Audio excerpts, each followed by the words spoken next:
concerned with one of like our disposition traits, is that something we need to reach out to you guys about, saying like, how do you feel I am with my professional disposition, or is that something that you guys will come to us?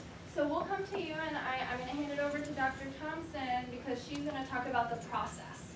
Okay, so what happens if there is a dispositional concern? Okay.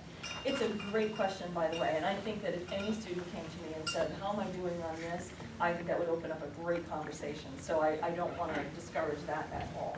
If you say, I'm really thinking that I need to work on this, or that how am I doing, as Dr. Ribakova said, you're going to know because we will reach out to you if we do see reason for a warning. But I think that's good professional responsibility, saying, how am I doing? Right? It's okay. So to do that. So it's a great question. I would encourage that as well. It should be on this page, the one with the graph. Yeah, there's a lot of text on here, so rule number one is don't do this, okay? Don't do it, because it's too much text. Because this is I have a visual that goes with it when we get there in a moment, but essentially this is very quick. If we see, I'm just going to read it because I don't want to necessarily talk over it.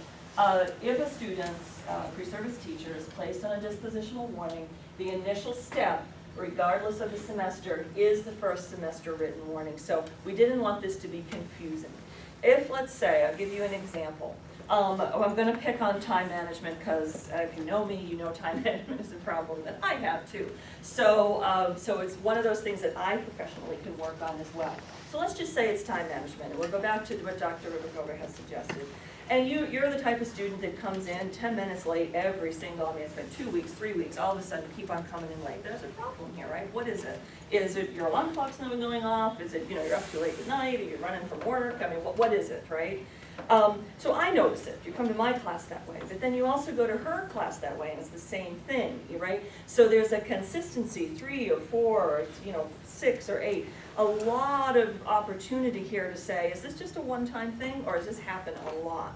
We're going to talk to each other, right? And we're going to say, we really noticed, right, that this student's struggling. So it doesn't necessarily have to be the first semester. That's not first year freshman. That's not what we're saying, okay? You might be going along just fine, and let's just say junior year throws you a curveball, right? And you have a dispositional warning, right? Not the end of the world, but it happens, okay? That would be considered your first semester with a dispositional warning. Okay, so I just want to clarify that, okay?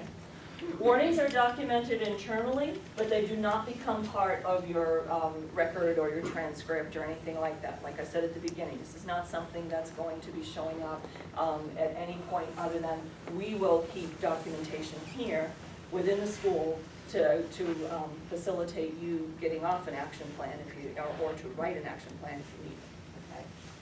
The second semester, a student or pre-service teacher is placed on dispositional warning. The School of Education, in coordination with the student, will create an action plan. So the first time, it's either a written or a verbal warning. It's like, hey, we've noticed some things. Can you address this? Is this something you can fix? Okay, buy an alarm clock.